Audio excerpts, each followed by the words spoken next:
আসসালামু আলাইকুম। আমি তানজিল। আজকে আপনাদের সাথে একটা টিউটোরিয়াল শেয়ার করব।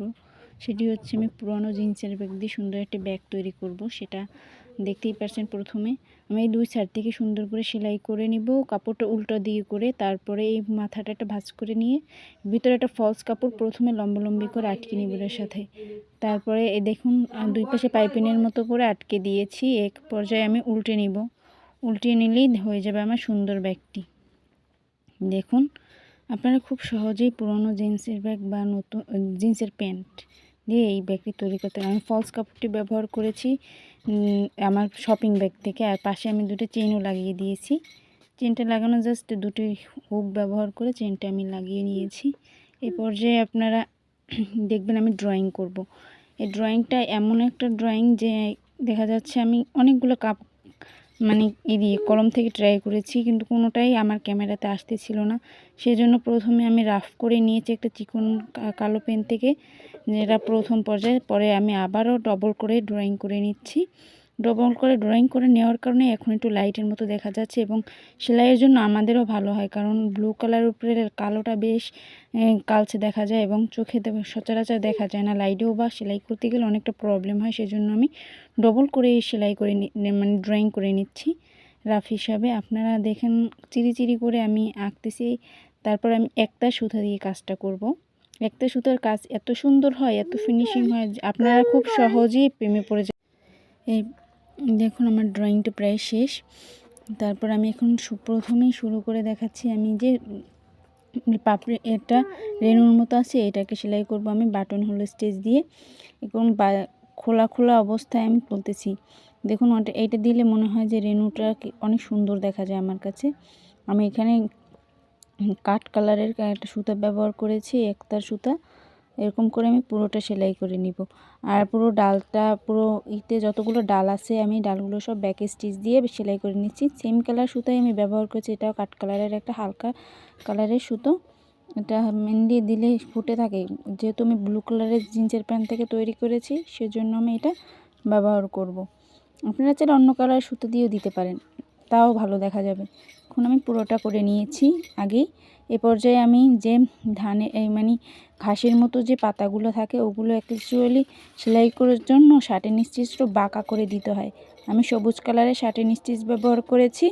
আপনারা চাইলে টিয়ে কালার কিংবা জলপাই কালার যে কোনো কালার থেকে এটা ব্যবহার করতে পারেন। আমি একটা সুতো দিয়ে পুরো সম্পূর্ণটা শেষ করব। আর এটা হচ্ছে আমি এই ফুলটার নাম কি আসলে আমি নিজেও জানি না। সেজন্য প্রথমে মধ্যে যে ডালটা থাকে সেটা আমি ব্যাক স্টিচ দিয়ে সবুজ কালারের সুতো দিয়ে নিচ্ছি, এবং ফুলের যে পাপড়িগুলো থাকে সেগুলো আমি ব্যবহার করব যে বেগুনি কালারের সুতো। এবং বেগুনি কালারের সুতো দিয়ে আমি একটা লেজি বা চেন ফুট দিয়ে নিব, এবং মাঝখান থেকে একটা শার্টেন স্টিচের মতো দিয়ে নিব। এরকমের করে আমি পুরো ফুলটা দিয়ে নিব। এভাবে করে আমি 2-3টা পাতা আপনাদের সাথে শেয়ার করতেছি, বাকিগুলো আমি অফ ক্যামেরাতে করে নিব। এই ডালগুলো, ওই ফুলগুলো অনেক কী ফুল বলে আসলে আমি নামটা জানি না, আপনারা সবাই কমেন্ট করে দিবেন। আমি অনেক টিউটোরিয়াল ফেসবুকে ইউটিউবে দেখেছি, বাট আমার নামটা বর্তমানে মনে পড়তেছে না। আমি অনেক করেছি, সার্চ করেছি, কিন্তু কোথাও পাইনি।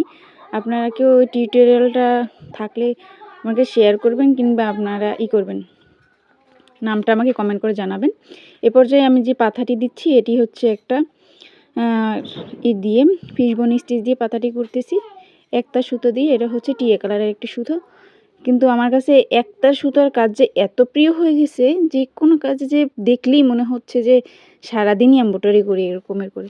কিন্তু আমার অনেক এমব্রয়ডারি পছন্দ, নিত্য নতুন কাজ করতে বেশি ভালো লাগে। একটা কাজে অতিরিক্ত সময় লাগলে দেখা যাচ্ছে সেই কাজটার প্রতি আর মন থাকে না, মনে চায়ও না যে কাজটা করি।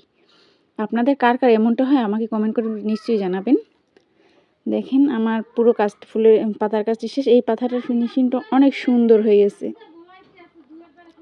এখন আমি যে ফুলটির কাজ করব সেটি হচ্ছে শার্টেন স্টিচ দিয়ে করব, একটা সুতো দিয়ে। এটাই হচ্ছে ক্রিম কালারের একটি সুতো।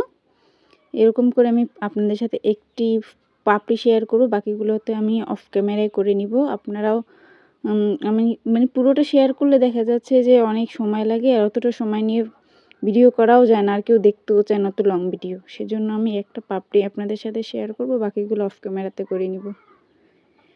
এইটার ভিতরে আমি এখন কাজ করিনি, বাট এটার মাঝখানে যে এটা দিব সেটা হচ্ছে একটা ফ্রেশ নট দিয়ে আমি মাঝখানে বড়টা করব। এই কাজগুলোর অনেক সুন্দর ফিনিশিং আসে শার্টিন স্টিচের। শার্টিন স্টিচ খুবই একটা ইজি কাজ আর ইজি স্টিচ। দেখুন এভাবে করে পুরোটা আমি করে নিয়েছি। এখন এই পর্যায়ে আমি মাঝের যে এই ফুলটা আমি শার্টিন স্টিচ দিয়ে করেছি, সেজন্য আপনাদের সাথে দেখালাম যে ফ্রেঞ্চ নটটা দিয়ে আমি মাঝের অংশটা খালি রেখে আমি ফ্রেঞ্চ নটটা আপনাদের সাথে শেয়ার করতেছি। বাকিগুলো আমি অফ ক্যামেরাতে আগেই করে রেখেছিলাম, যেহেতু একটু লম্বা সময়ের কাজ একসাথে করতে পারি না, সংসারের কাজ গুছিয়ে আমরা গ্রামে থাকি, আমাদের কাজ থাকে অনেক, সেজন্য একটু একটু করে আমি টিউটোরিয়ালটা মেক করেছি। আপনারা সবাই আমার ভিডিওগুলো দেখবেন এবং আমাকে অনেক উৎসাহিত করবেন। আমার ভিডিওটা মেক করতে অনেক কষ্ট হয়, দেখা যাচ্ছে আমি 3-4 দিন বসে একটা লং ভিডিও মেক করি একটু একটু করে। এ পর্যায়ে যে স্টিচটা দিয়েছি প্রথমে একটি ফ্রেঞ্চ নট দিয়ে নিচ্ছি এবং এই স্টিচটার নামটাও আমি ঠিক জানি না, এটা জানি কি একটা স্টিচ বলা হয়, কিন্তু আমার এখন বর্তমান মনে আসতেছে না। সুতোটা পেঁচিয়ে আমি সুইয়ের ভিতর থেকে এপার থেকে ওপার করে ফ্রেঞ্চ নটটা চারপাশ থেকে ঘুরিয়ে নিব। ঘুরিয়ে নিয়ে তারপরে একটা লক করে দিব। দেখুন এই লকটা করে দিলে দেখা যায় এটা গোল ফুলের মতো কাজ করবে। আমার এটার ব্যাগটার কাজ শেষ। দেখুন কত সুন্দর হয়েছে। আপনারা সবাই লাইক, কমেন্ট অ্যান্ড শেয়ার করে আমাকে কমেন্ট করে জানাবেন। আমি নিচের কাজটা কি করব চিন্তা করতেছি, উপরের কাজটা